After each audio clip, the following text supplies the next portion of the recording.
my friend Shirley Moon just popped on. So excited to see you. We are here on the Double Your Business show. So we're going to be talking about how to sell on value and not on price. And this really is going to be applicable, I think, to most every business that's out there. And I brought my beautiful friend, Jennifer Diepstraten with High Ticket Sales on here. And Jennifer, hold on a second, because I was not the most prepared in having your bio, but let me just tell you a little bit about what I know from Jennifer, because I could probably do her bio without it. But Jennifer comes from a long history in sales. She both did medical device, correct? Medical devices, which are high-end, high-ticket sales, and had over 12 years career in doing that. And she, through the course of life, as we all know, she was searching for something a little bit more. So she went and got a degree in acupuncture and more natural healing type of things, which I love because honestly, let's talk about that. That puts her on the right side and the left side of the brain when it comes to how you can sell your businesses. And I think it's important, mostly because I know she helps coaches and consultants and anybody that's trying to sell high value service in really getting the prices that they deserve. But there's no excuse, right? There's not going to be, you're not going to find any excuses here. Jennifer and I don't believe in those. And if so, no matter what your business is, there's no excuse for not being able to sell on value. So that's what we're talking about today. Jennifer, do you have a couple more points that we want to add? Tell us a little bit about high ticket sales so people know what you're doing now. Yeah, so my company is High Ticket Sales Success. I left corporate life about 2.5 years ago now. Seems like a lifetime ago, though, because I spent a lot of years selling all kinds of different really expensive things. I love this subject, how to sell on value, not price, because for whatever reason, maybe it's the way I see the world. I never got the pleasure of working for the cheaper company. I always had to sell the high-end, most boutique, cutting-edge, underdog, high-priced things. And it's also how I shop. I like to shop that way, so maybe it runs in my blood. And so I'm really excited to talk about this because now in my high-ticket sales success company, where I'm helping people to sell their services and really get the prices that you need to be paid to keep your business going, all that expertise for me is changing the world for people. It's like a lot of coaches out there, a lot of entrepreneurs, a lot of healers, people with these extraordinary gifts aren't necessarily born salespeople or even trained salespeople. And so if they don't get their things sold, then the world doesn't get the benefit of their gift. It's interesting that you said that, the concept of we're not trained salespeople. I don't think we really realize how much everyone that's listening, everybody that's on the show so far today, how much every one of us is a salesperson, period. And I think you've got some kiddos there. So we know that kids are like the prime salespeople. I've written a couple articles about my sales secrets I've learned from my son because they're just tenacious, right? They're just tenacious when it comes to it.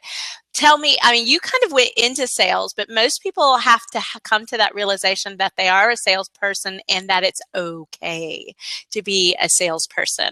But we all have that kind of used car salesperson, moniker in the back of our head that seems to taint the whole discussion. Yeah. Well, I think there's a couple different ways that you can come at it. If you're like my 4-year-old and you're asking for a chocolate chip pancake and mom says no, 2 minutes later, can I have it now? How about now? How about now? Can I have it now? Well, I'll pick up my room if I can have it now. How about now? How about now? Right? And he's waiting for me to cave in. And so I think there's a part of us that really knows how to manipulate a situation to get what we want, right? And that's what we don't. That's sort of like the negative connotation, I think, when we think about salespeople is manipulating a situation to get what we want. And that I don't think that's the kind of sales that most people want to do. And that this is a whole other world called selling as a service. Mm-hmm. And that's really what I teach. And that's what I see people really striving for, because the public is too sophisticated nowadays to be hoodwinked by, nifty tricks. They're not going to do it. People are way too sophisticated. They're not going to be taken in by tactics, snake oil salesmen and all that stuff.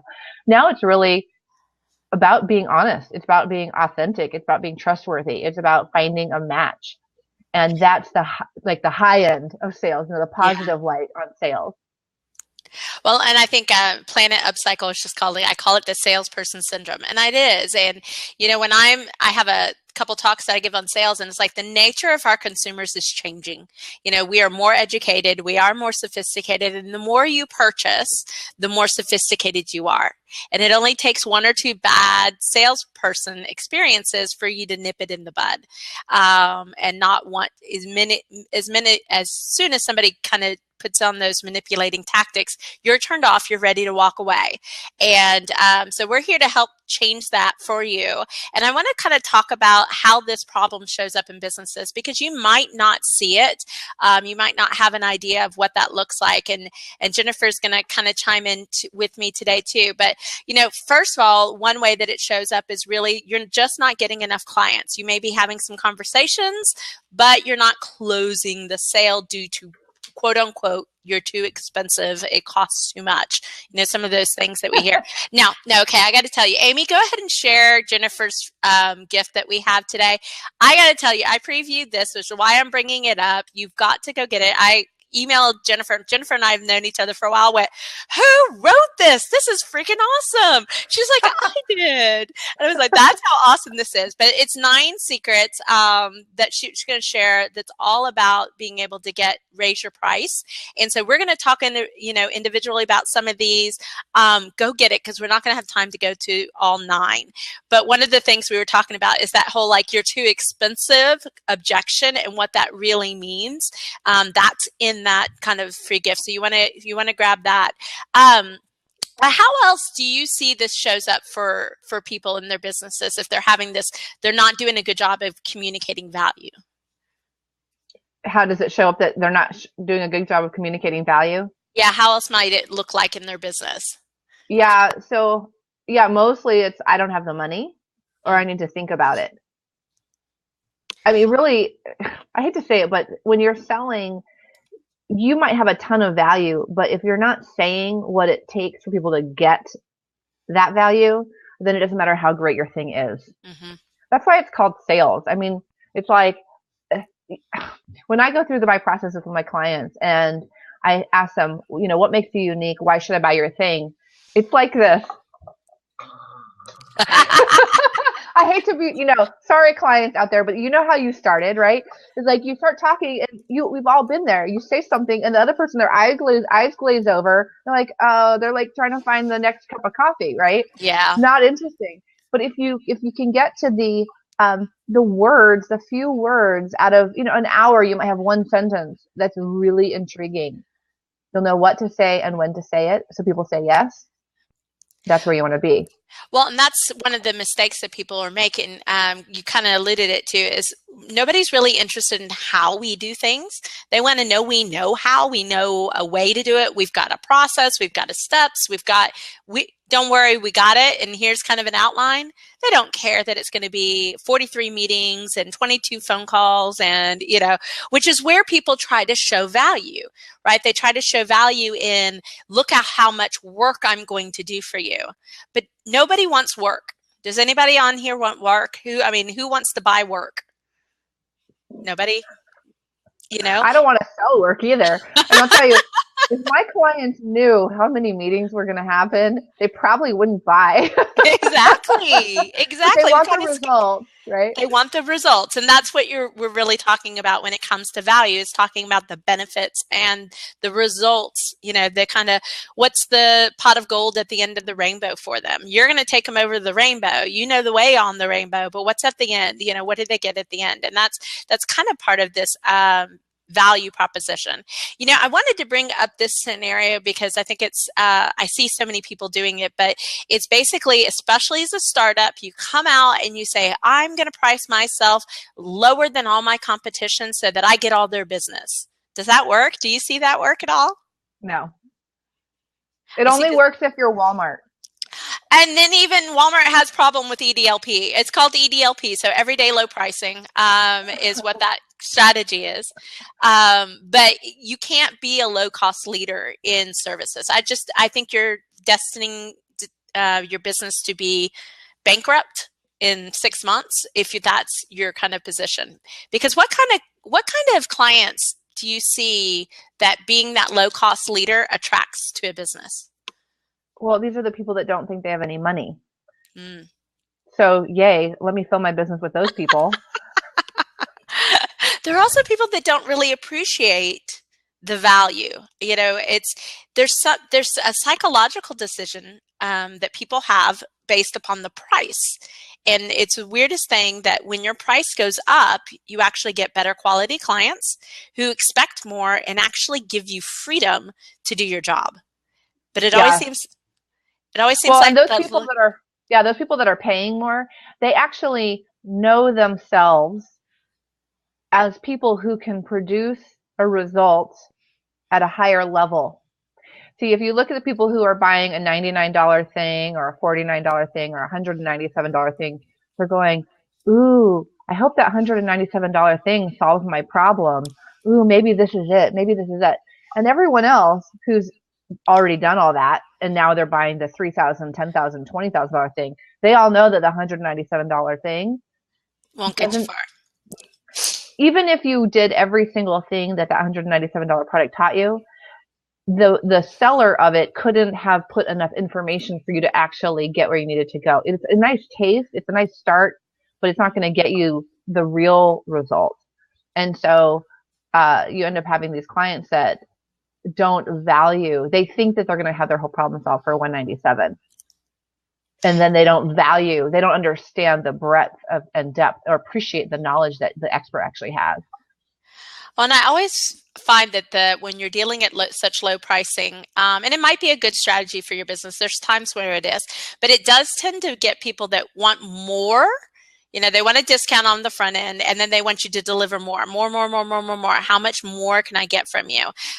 So that's one of the things that we're trying to avoid is really today's topic is all on how to sell on value, not on price. We're just kind of going over what if you're selling on price, what that kind of looks like in your business, what it kind of does or doesn't do for your business. And then we'll get into some really leveraging Jennifer's expertise from high ticket sales. So Amy, do we want to give a few shout outs? We have so many people on today. It's awesome. Oh, you're muted, Amy. So we'll give Amy a second. But you look good. Are you there? Oh, now I can. Oh, I can't hear Amy. So Amy's going to work on her mic a little bit. She just got a brand new headset for us, and it's doing nice, fun things for us. But I know we've got, is it GTEUX UK. I am so sorry. I'm murdering that. Simone, thank you. We've got the Villain Club, Joshua Johnson. People are starting to chime in too. So Amy, I know I saw Shirley on here. Kimberly Collins. So thanks for joining us. We've got lots of people there. Amy's going to wave at me when her mic might be working there. But Patrick at Smart Market CEO. We've got lots of fun people here. So guys, I want to love giving you shout outs. I know James Tolf just kind of joined, but as we get going, if you have questions, pop them into the chat box for us to be able to answer for you, because we're going to be able to open up the seat probably in the next 15 or 20 minutes. So I like to open up the seat to people that are participating and talking to us in the chat room. That way we know you're a real person and that have a great question or have some value to add to today's discussion. So let's get back. So we're talking about how to sell on value, not on price. What happens? What do you see happens to people's businesses when they make that shift, when they're actually selling on value? What changes do they start to see in their business? Well, first of all, they start to have a lot more confidence, I think, because when you start to sell on value, you don't get the excuse or the out of getting to sell on a lower price. So the last job I had, I was a microscope salesperson, and I sold these great big laser microscopes to scientists. And I worked for the cutting edge company, the most expensive one, of course, or close to the most expensive one. And I remember saying to my manager, my competitor's coming in 25% cheaper. Let me cut the price. And he's like, do your job, lady. Yeah. Sell the value, sell the value. Because when you start to sell on price, um, meaning if I was discounting and trying to have a price war to match my price to my competitor's price, then my all my competitor would have to do to win the order would then lower their price. Mm-hmm. And then if I wanted to keep playing the game, I'd have to lower my price. And then they would lower their price. And then I would have to lower my price because there was nothing else holding the price up. There was nothing else giving that price any weight or value. Mm-hmm. Right? So if you get into the price game and not selling value, why it costs what it costs, that's what it means to sell value, then you just degrade your whole business. And so if you keep your prices up, people start to recognize you as someone who has something of value. In fact, they don't even have to know what your value is. They can just go, wow, your stuff is really expensive. What have you got that's so special? Right? They're like, well, what have you got that's, why do people pay you that much? And suddenly they're interested for the mere fact that you're charging a lot. No, that doesn't mean they're going to buy. You still have to do the rest of the job to make sure you articulate what you actually have. But it definitely creates a sense of, wow, these people see themselves better. They see themselves as having value worth asking a higher price for. And that draws attention in today's world. It really does, and you mentioned that because it's kind of that a little bit of the skeptic that was so well, what makes that so good, and that attracts people. But one of the things I love when you get into this value selling is once you start charging for the value, then you attract better clients, so you do better work, so you can charge more for the value, so you attract better clients. It's this upward spiral, and you really start to have clients that want you to do a good job because they've invested so heavily in that service or function that you're doing. So where do we start? So that was one of our questions. So Simone was saying, how do you make sure your clients understand the value? You have to know what your value is first. I mean, you want to know how I actually started this business. The reason I started this business is because people kept coming up to me and saying, Jennifer, teach me how to sell. Teach me how to sell high ticket. And I'm like, well, don't you know this? Like, so here's the deal. If you're in business, you probably have something that's so valuable, that's so that you don't even realize the value of it. That's the problem I see with most people, is that they don't see the value of it. So you can't even articulate what the value is because you don't even know that it's valuable. Sort of like me when I first started this business. I'm like, doesn't everybody know this stuff about selling? Come on. But I had somebody, she said, I am sending you money. You have to train me. I'm like, okay, fine. So she sent me money. I'm like, obviously she thinks I know something. And so through listening to what the market was asking of me, I started to recognize my own value. And then I started listening more. Okay, wow, was that valuable? Why was that valuable? What did you get from that? And through listening and asking questions, I started to get, wow, people don't know this. They don't know this. They don't know that. They don't know this. They don't know that. You can do that in your own business. You got to do that before you can communicate what the value is to somebody else. And I like what you were suggesting, because it is about, oftentimes the things that are our biggest value are very simple to us. They're second nature. They're what makes us us. And we discount it because we're not the one experiencing it for the first time. So asking is a huge way. I mean, if you have clients, asking them, I know at the end of my coaching sessions, I always ask, what was the biggest piece of value you got from today? Tell me, because I will think it's one thing and somebody else will say, man, it was just that you made it so simple and now I know what to do so I can go do it. And I'm like, all righty then. If one person finds those things value, then other people find things valuable. So it's almost like market research that you can be doing with your clients just by asking simple questions. What do I do that's of value for you? Why are we working together? What kind of results have you seen? And then being able to communicate that back to your next clients. That's the benefit of having our small businesses, is we can use them as market research, and we should be using our businesses as our own kind of market research. So if you've got a process that you walk through with your clients and, to help them kind of find the secret sauce. Can you give us a highlight of what that might look like? And Amy, go ahead and post Jennifer's 9 secrets, guys. There's the 9 secrets to being able to increase your price. So you want to grab those. But Jennifer, share with us, that process that you take clients through to actually be able to articulate the value that they serve. Yeah. So the first thing is knowing what your own quantum benefits are. So having been in sales for a long time, I don't know if you've ever been to sales training, you've learned about features versus benefits, right? Most of you are selling features like we're going to have 10 sessions, or we're going to meet on Thursday at 2:00 and talk for an hour. That's a feature. That's not a benefit. Nobody cares about the features except for how they apply and benefit them. Okay. So a benefit is, what does the client get from working with you?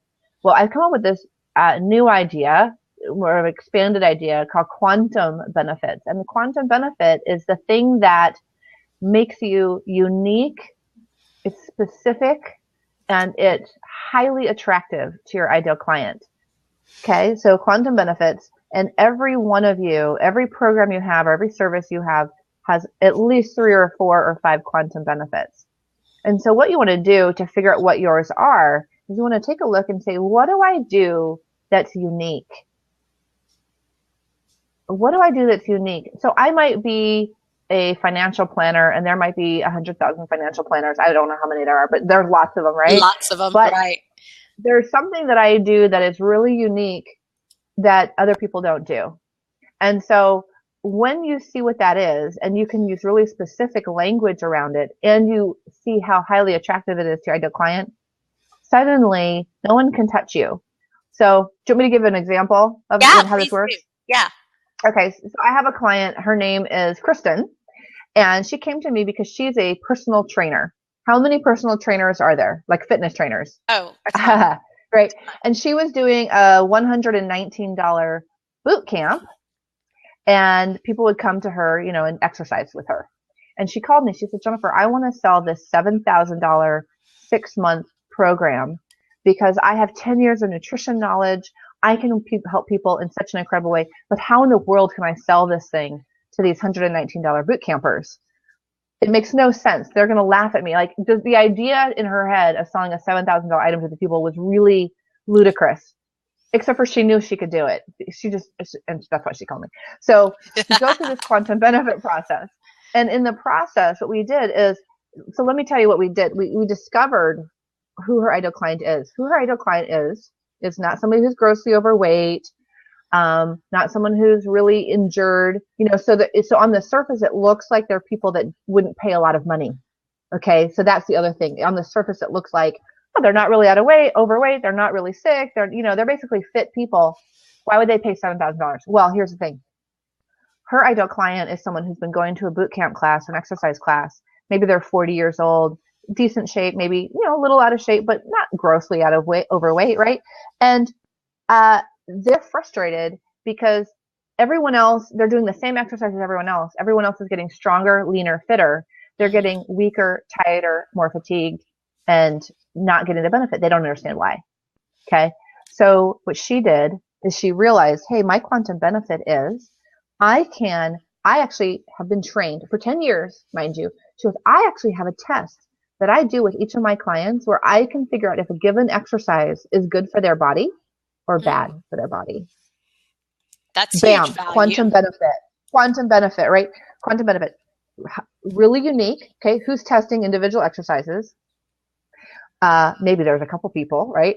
But who is doing it in this way? So now I have a test, really specific. I have a test that I can use on your body. They'll help you know if you have if a specific exercise is good for you or bad for you, and highly attractive to her ideal client. Her ideal client is like, oh my gosh, where have you been all my life? I spent all this time working out, not getting better, right? So and she actually had 5 of these things. She had 5 different quantum benefits. Okay, so but just think about that one quantum benefit, what the value would be to that person. Huge. Okay, yeah. So for her, it was once she saw that she had this one thing, it was, wow, this is probably worth $7,000 for that one person, just to know that one thing. And then you combine it with quantum benefit 2, 3, 4, 5, suddenly $7,000 doesn't seem like a whole lot of money. It's developing a process that gets you to the easy yes. So, what we're talking about today, guys, is how to sell on value, not on price. If you're enjoying our conversation, do us a favor, share it out there on social media. We'd love that. But it's really about being able to talk about those benefits and what makes you so unique, because you can purchase. I mean, people can purchase anything anywhere. So if they wanted it from, Amazon, they would have already bought it from Amazon. They're actually looking for a connection when it comes to sales in your business. Now, that next piece that you need to have in, once you've had the quantum benefits, I know from us talking, is it the sales funnel? I mean, I don't know that people truly understand the sales funnels for their businesses. And, let's talk a little bit about what a sales funnel is, what that means, from stem to stern, and why it's so important that you actually have this documented, and it does what? Supports the value. Oh my, so this is like a 6-month conversation, but we're going to do it in about 60 seconds. I know, so much deep in there. Yeah. I mean, it's like, what's a sales funnel? I don't know. And you go to sales school, they draw a picture of a funnel, like a funnel. Yeah. With the hole in the bottom, with the wide in the bottom, little on the end. Okay. And the idea is that lots of interested people come in the top of the funnel, and then you do different things to the people as they come through the funnel, doing things to people, meaning you're educating them, they're watching marketing videos, they're reading things, you're talking to them. And then the people that drip out the bottom, I hate the image of it because they're just dripping out in this little tiny, those are your customers, okay, as the people that drip out the bottom. So for me, it's like a hose. I like the big, like a 3-meter hose. But anyway, so the thing with the funnel is if you know what your quantum benefits are for that program or for that service, you can build the funnel for that service. And you really want to be deliberate about it. You think, okay, what do I want to sell? Well, what I want to sell is, we'll use Kristen again. I want to sell my $7,000 6-month program, right? Mm-hmm. So then she got to look and say, well, who is that for? And why do they want it, right? And so what she has to do is on the front end of her funnel, at the top of the funnel where it's wide, she's got to put information out to people that might eventually be interested in something like that. So basically anyone that's interested in fitness, right? Yep. So the wide mouth is sort of a general call. And then over time, she's educating them. And here's the idea is by the time you get to your high ticket offer, you want clients that are a 10, not clients, prospects. You want your prospects to be a 10 on 2 scales. Okay. The first one is they should be a 10 on the know, like, and trust factor. Mm-hmm. Meaning they know you, they've been following you, they love you, they're convinced you're their mentor. You want them at a 10 by the time you get to that high ticket sale, or by the time you make that offer. That's the ideal situation. Okay. The other thing that you want them to be a 10 on is that they need you like badly right now. Yeah. Okay. So if you could always be on the phone with people that were a 10 on both of those scales, you would be making 100% of your sales, or at least 99%. People, because at that point, people are basically telling you, take my money. I need to do this with you. Right. Mm-hmm. And they're just on the phone to finalize that last little bit. But the truth of life is that people don't come on the phone 10 and 10 usually. They're usually, 5 and 6 or 7 and 8. And so the job of your funnel is to educate them so that you help them to see their need as more urgent than they realized, and to educate them on the stuff they didn't know so that they understand who you are and feel that connection with you more and more. So essentially your funnel's job is to ripen people, move people up that scale. And it's really when you do this right, and even when I take clients through and we work on their marketing messages, because it all comes down to supporting the sale. Everything you do should support the sale. That's why you're in business. And how you market should be supporting the sale from the beginning, so that you're pre-qualifying people. By the language that you use, the message that you use. If you talk about always being in crisis, you're going to find people who are always in crisis. So if you don't want that client, you need to talk about what happens before somebody's in crisis, and what does that look like? Because they might also have some more income to be able to support investing in you. So there's a lot of ways, in what you shared on reverse engineering the whole process to understand.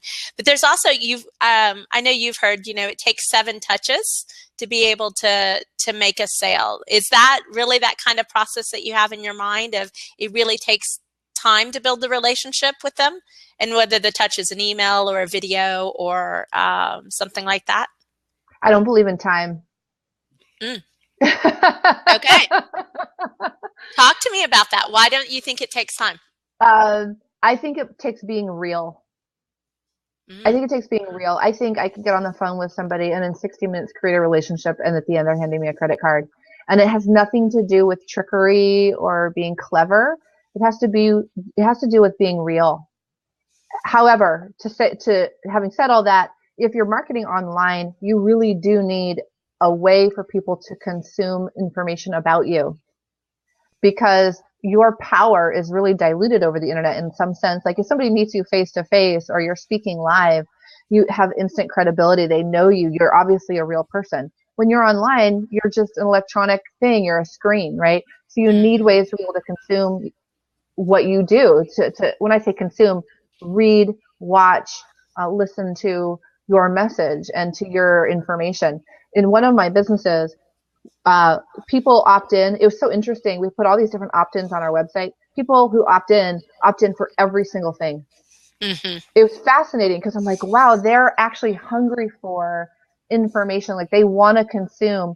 And you can actually run these studies. I don't know how to do this. It's not my area. This is probably your area, Leslie.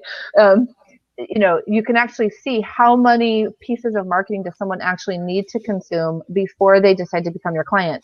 In some businesses, it's a lot more than others, So I don't know what that number is. I don't know if it's 7 or 17 or 1, but what I do know is that if people don't have a way to easily check you out from afar with no commitment or low commitment, no money, free, then it's hard for them to get to know you.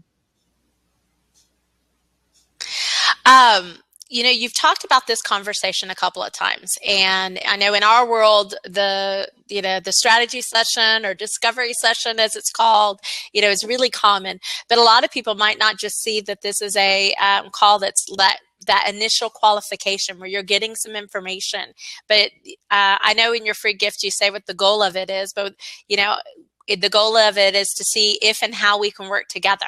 That's the goal. And you recommend really being upfront with people from the beginning and saying, this is the goal of our conversation, don't you? Yeah, absolutely. I have an intention. And my intention might not be the same as yours, but my intention is not to sell you. Now, a sale may happen, but how I really say it on the phone, if you get on the phone with me, I'll say to you, hey, my intention is to look and see what's going to make the biggest difference for you in your sales this year. We're going to have a conversation and look and see what that is. And if it's a fit for what I do, and I think I can help you with that, I will certainly make a recommendation. Does that sound okay? And people are like, it's great. Because you got to realize they're on the phone with you because they need something. They know that they want something, that they've got a problem. That's why they take the time to be on the phone with you in the first place. Mm-hmm. So if you can't come into a phone call with that mindset, what are you doing on the phone, right? It's like, this person obviously needs something, otherwise they wouldn't have taken time out of their busy day. Exactly. So find out what it is. So, and the point you bring up, because we have a more sophisticated client today, because they're out there doing the research, by the time they're calling, they are ready to buy. They're ready to buy something, and it's pretty much yours to lose at that point in time. Talk to me a little bit. Let's talk a little bit about what you consider a strategy session is, kind of what it is meant to do, and how people can really use it in their business to be able to communicate the value, because it's not a sales pitch. That's right. It's not a presentation. I want to make sure people understand the difference. Yeah. So a strategy session, the design of a strategy session is literally what I just said. It's to see if and how I can help you. And the if is the question first, right? It's coming from, I'm the expert at this. You clearly have read something or heard something that gave you the idea that I might be able to help you with something. Let's see if we're a match. It's sort of like dating. Probably a bad analogy for people who've been scarred dating. But so you're on the phone looking to see if you're a match, right? Yeah. If what they need is what you do. And so the first thing I ask people is, what had you decide to invest the time to speak with me?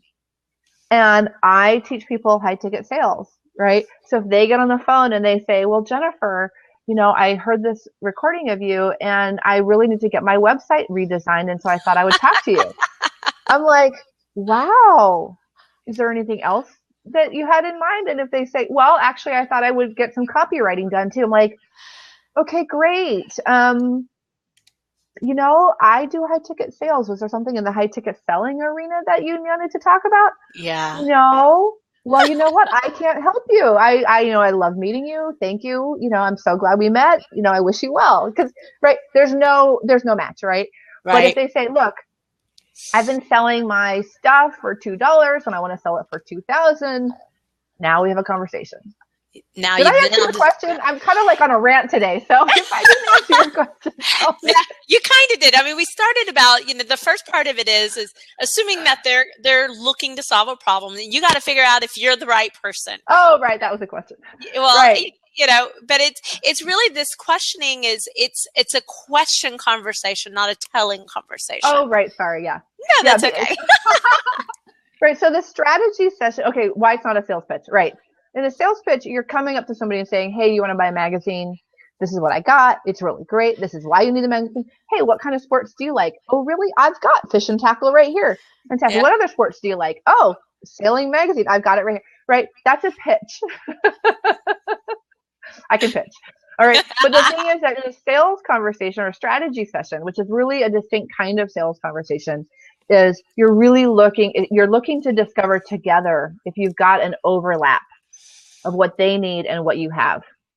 And it's really in a discovery conversation. You're asking a lot of questions. You're probably only talking 20% of the time.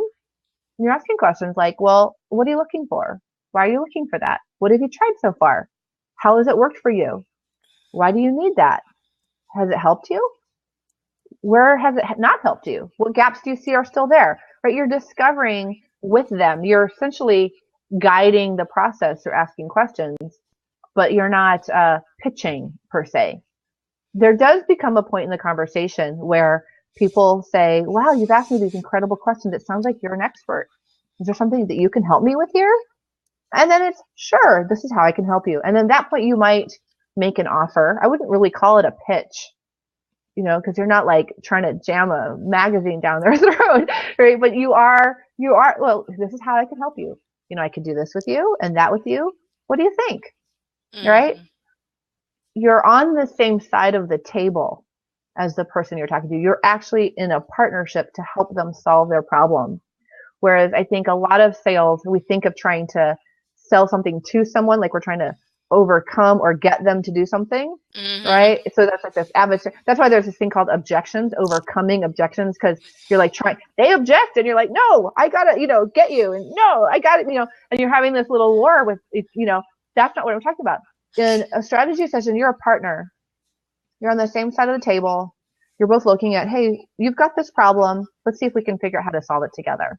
Much different energy, goes much better. And what it can do in your business is it will have people realize, if you're skilled at this, it will have them realize their problem has been around longer and is more severe than they thought. And it will inspire them to actually take action and do something about it. Well, and what I love about the questioning part is it's instead of you guessing what's important to the person you're talking, what's important.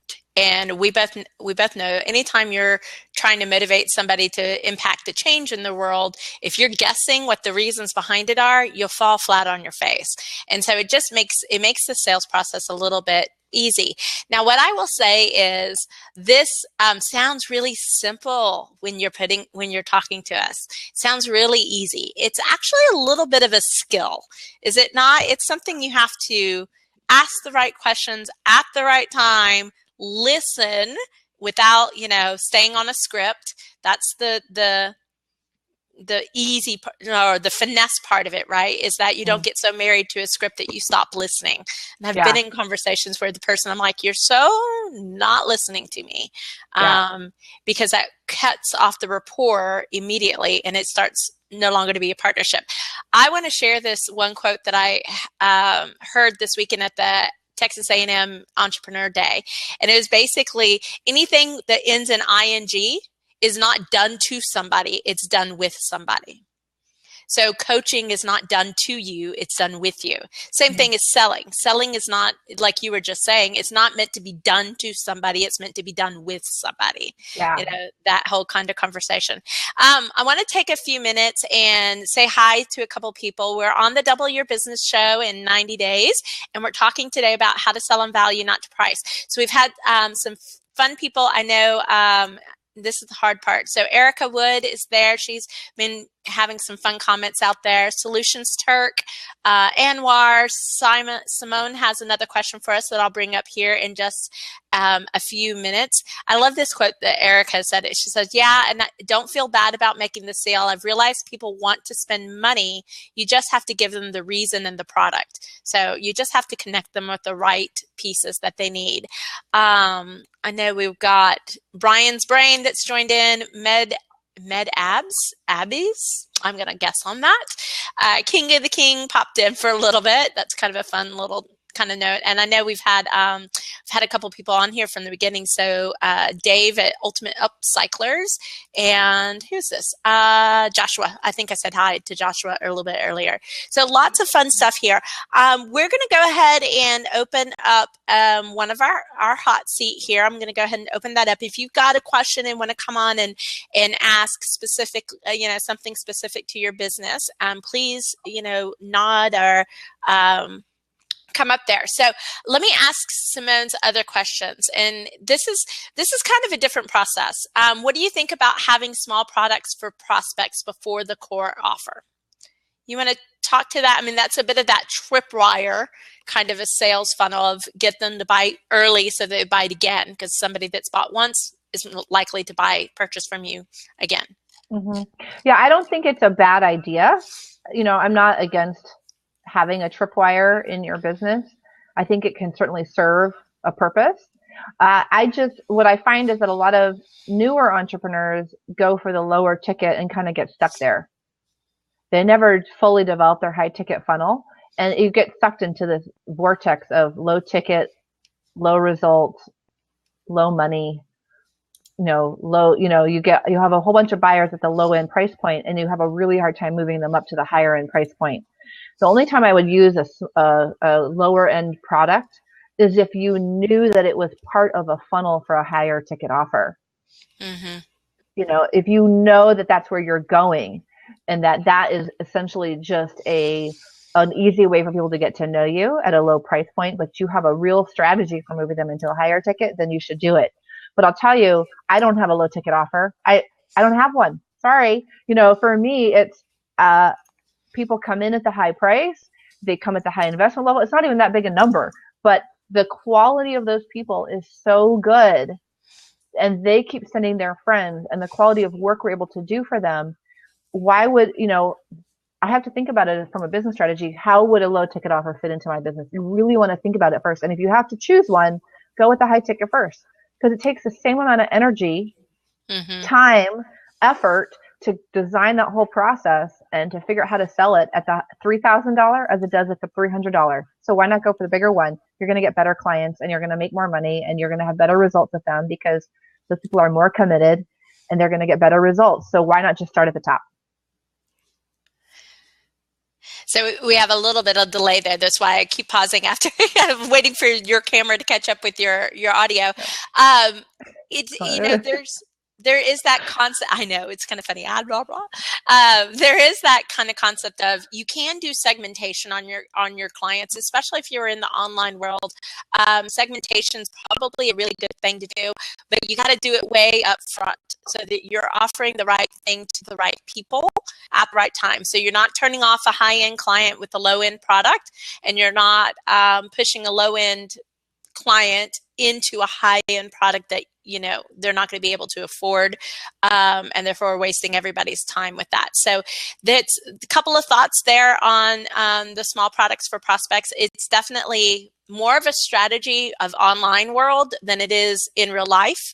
If you're serving services face to face, let's say, you don't usually do that, but you can still gear your strategy session to point to the right product if you do have product for people to buy at any level, which is a smart move in your business. So kind of a complicated thing, Simone. We might have to have like a whole show just on that, from things there. We had Knickers Wayne try to join us, but he popped back off. So the seat is open. I'm going to take a look at my show notes here and see. Let's share one of these 9 secrets that we've been talking about. What's your favorite one of those 9 secrets to being able to raise your price? Here's my favorite. One of my favorite ones is how to create a fan from somebody that says no to you. Ooh, I like that one. Can you share? Yeah. So how would you like it? So how do I even start? You got to read the book. So every time you get on a sales conversation or you have a strategy session with someone, person's going to say yes or no at the end, or you might not make an offer at all, because if they're not a fit, then there's nothing to offer them, right? So one of 3 things will happen. So some of the time you get yeses, sometimes you get nos, and sometimes you get a, no offer made. Then there's this 4th time when you get the I need to think about it. So those are the people that we need to work on our strategy session so we don't get the I need to think about it, right? So what if you had all the no's and all the people that you didn't make an offer to? What if they became raving fans of yours and sent you referrals? Mm-hmm. That's what a really great strategy session will do. I get a lot of referrals from people who are not clients of mine, because when you do the strategy session process well, when you're really looking to see if and how can I help you, are we a fit to work together? The person feels so heard. They feel so understood and so respected that even if they say no, now's not the right time, they're crystal clear on who you are as a person, how much they can trust you, and what you have to offer. That a lot of times they'll end up sending a referral, because they'll say, wait, you weren't the right person for me right now, but I know exactly what you do, and I love what you do, and I love who you are. I've got people I can send to you. And when I am ready for you, I'm going to come be your client. I think I like that. You actually have a couple of your secrets in here, a little, not counterintuitive, but contrary to what you might think would be. I love that one you shared. That was huge for me to see that one. I was like, how very interesting. But there was also, when we talked about some of these no's, like I need to think about it, and, it's too expensive there. Poor Harold, he's tried a couple times to come on and the camera is just not picking up. I'm sorry for that, Harold. Sometimes there's settings in the blab window that you have to move so that your camera works, things of that nature. But we've got quite a few people. We've got great shout outs there. Amy, go ahead and share the 9 Secrets link again so that some of our new people can go grab it from Jennifer. But we've been talking about really how to sell on value, not on price. I know Erica said she's already gotten so much value from listening today. I've got lots of compliments on what we're sharing, so that's awesome stuff. Let me see. Are there any more questions out there? Let's see if there's something else out there, and we'll continue to chat. But grab those 9 secrets to increase your fees.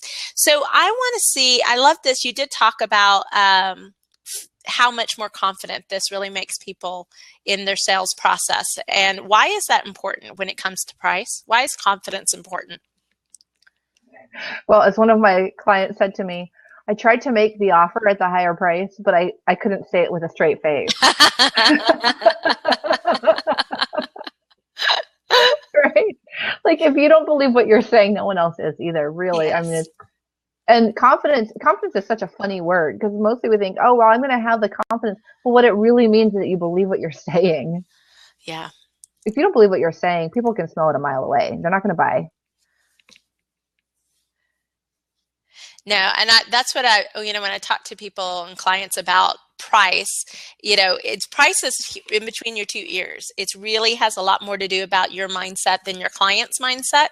And you have to be confident when you say a number that it is worth every single penny. Spy Gadget Reynolds, Monty Henry, just was sharing. He's like, I think businesses just need to really stress the value and mean it, and also deliver on it. That's the flip side. You've got to deliver as well, because that's how you create that current client into becoming that raving fan. There's a lot of delivery that has to come in there. Do you see people, once they've raised their prices and they've communicated the value, do you see that they have a hard time delivering on that value? No, I think if you can say it with a straight face, you've worked through the mental stuff that you're going to deliver it. I mean, this is actually one of the things that keeps people from raising their rates. So here, you do this exercise with yourself. Think about the highest thing that you sell, the highest price that you sell. Okay. Think of that number. Yeah. And then double that number. Yeah. Okay, now think about making an offer at that price. So you hear all that chatter in your head. Mm-hmm. Oh my gosh, is it really worth it? What does this mean? What am I gonna have to do now at that price? Right? Once you work through all that stuff, what you hopefully eventually get to is that there is a reason why it's worth that much. Otherwise, you can't actually sell it for that much. And when you know why it's worth that much, then it's obvious that you're going to give it the value after you take the money, because you're a high integrity person. You're not going to take the money and then run away. Mm-hmm. Right? The hardest thing for me is when I raise my price is to not overgive. Right? Yeah.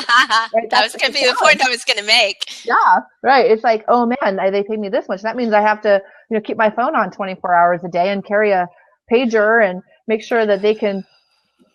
No. And actually your high-end clients don't expect that of you, because they have lives too. They appreciate your value, not the fact that you're on call. Unless, of course, that's part of your value.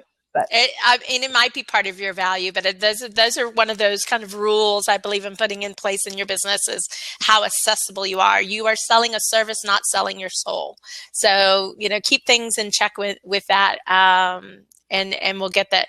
So we're looking at a couple things. And like you were saying, you said that you have to be careful not to over deliver.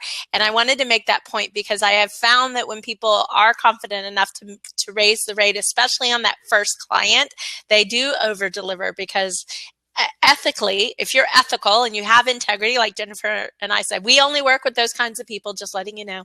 But if you have ethics and you have integrity, you're going to want to deliver on that. And so you're going to probably over deliver the first time and then go, oh yeah, it really was worth all of that. That's kind of how you prove your point to you. That's what I've done every time. My early clients got such a killer deal for me. When I look back what I did for them, I'm like, oh my word, because I didn't realize what I promised them and what I sold them. I didn't realize what it was going to take to actually deliver it. Yeah. And so I didn't stop when the hour was up. I stopped when the delivery was done. And when I look back on what it took, I'm like, wow, they got a great deal. And then I raised my rate. Yep. It's that upward spiral I was talking about. It just brings you up. It brings everybody up. And we want to go up. We don't want to go down. Going down is not fun. So, no, we've got just a few more minutes here, guys. If we do have an open seat, or if you have another question, happy to have you come on and chat with Jennifer and I. We've been just kind of reading. Monty was saying, basically, he's like, no, there are some people that will get the sale and not deliver. Yes, there are people like that. Unfortunately, it's just part of the marketplace. Hopefully nobody on this call, everybody that's interested, we got 64 people on this call, ethically, you're going to deliver on your product and deliver on what you do. So yeah, it does make it easier. Monty's the last comment's like, that's how I get lots of new clients. It does make it a little easier for those of us that actually deliver on that. So there's some other little fun conversations going on there. Oh, look, we've got a knocker on the open seat. Bring on John Paul. See while John comes on. Howdy, John. How are you? I'm doing well. What part of the world are you coming to us from? I'm in Florida. Okay. Well, how's it in Florida? It's great. Cool. I'm a real estate salesman. Great. Fabulous. So did you have a question? No, I just wanted to say hi. Hi. Hey, John. That's the pleasure of Lab. Come on, say hi.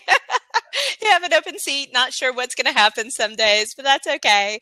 Well, we'll start wrapping up. A couple of things. We'll give you one more link. Go ahead and tell them one last time about the 9 Secrets, the ebook that you're sharing with us. Yeah, so this is called the High Ticket Selling Revolution. 9 Secrets to Increase Your Fees and Magnetically Attract Your Ideal Clients. And it started out as a little document that I was working on, and it turned into an ebook. I realized that there's a lot to say about what goes into increasing your fees. And I include some great things in there, including my 4 months to quadruple your income formula. Also, things like, how do you deal with, I need to think about it, I don't have the money. How do you create the partnership from the first words out of your mouth in a conversation? Mm-hmm. And things like, how do you answer, what do you do? Especially if you're at a party or in a social, place, and someone says, well, what do you do? And it starts to sound like they're interested in what you're doing, but it's not really appropriate for you to sell something, in the kitchen over at somebody's house, right? So how do you segue from that interested conversation into an actual business conversation? So all of that's in the 9 Secrets to increase your fees, and a lot more good stuff. Well, and Amy put it up there for you guys. It's just yourbizrules.com/9 secrets. Like I said, I was highly impressed when I read it, and I read a lot of these things, so it does take a little bit to make me impressed. Thank you. I feel so flattered. I know. I got your email this morning. Did you write your book? Who wrote your book? I'm like, I wrote my book. Oh, it was awesome. You need to write a full-length book. It was great. I loved it. Okay. So grab that. But as always, we're here to help you double your business. That's why we're talking about so many different aspects of your business. And this is one of the sexy ones that everyone wants to know is sales. And we're actually talking about sales all throughout this month. So you want to keep coming back to the show. It's Monday afternoons at 1:30 Central. Y'all can figure out where that puts you on your time zone, but we're going to be talking to more great people this month.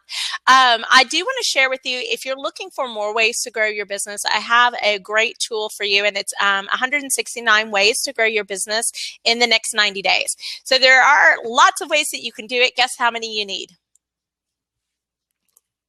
You just need one, but I want to help you make sure you find that one thing that can grow your business and really make it simple. And that's what we're here for.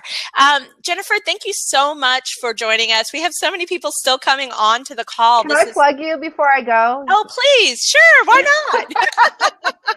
not? So one of the things I have to say about Leslie, you guys, Leslie Hassler, this woman is awesome. But one of the things that got me really convinced that high ticket selling was the way to go, Leslie, was you. Aww. Because we did this, I don't know if you're still doing this process with the 7 figures, mm-hmm. 7 figures to 7 figures. And she showed me how much money it cost me to acquire one client. I had no idea how much it was. And I had thought, like most of the business owners do, I had thought I needed more leads, because I wanted more revenue. But after we went through the 7 figures to 7 figures process, what I saw is that I only needed a few more leads, but I was drastically under performing when it came to offering my clients more things that they also needed that I could provide. So it was about selling more stuff to the same people than try to get new people. It's much cheaper to do that. And I've known that theoretically. It's much cheaper to, sell something to a repeat client, right? But when I saw those numbers and exactly how it fit in my business, I knew exactly which marketing funnels that I wanted to work on and where I wanted to grow. And it was much quicker and much less expensive than the other route that I was going down. So hats off to you, Leslie, for doing that. I really appreciate that. Awesome. That's what I love to hear. That's what it's all about. I got pretty excited about that. Business doesn't have to be hard, right? It doesn't have to be hard if you know the right things to look at. And if you're wondering what Jennifer's talking about, you can check out some of our replays where I kind of go over the 7 figures you need to know in your business. And it is something that I do for clients, is take them through their 7 figures so that they really see what their business is doing. It's not a financial. I'm not a CPA or financial. I'm just an entrepreneur that's been around the block a time or two, and has made a lot of the same missteps. And I want to save everybody else from doing that too. So thank you so much, Jennifer, for joining us. Thank you for that plug. I loved it. I loved hearing how it impacted your business. That was awesome. Thank you so much on that. Guys, that's it for today. Make sure you can check this replay. It should be available fairly shortly. Come back next Monday. We're going to be chatting more about sales and how to improve this. And, sales really impacts, I think it's 5 of those 7 numbers. So it's an important skill to be building in your business. So thanks so much, guys. Thanks for all your compliments. Jennifer, thank you. Any parting words? Just, go out and make a big difference out there. And you can make more of a difference when you're selling your stuff. Because it takes money to have that be delivered and to make an impact with people. So you need to sell so you can make a bigger difference. So go do it. I agree with you. Money is just the fuel for the business so that you can do more good work out there. So thanks all, guys. That's it for today. I hope you have a very profitable rest of your week.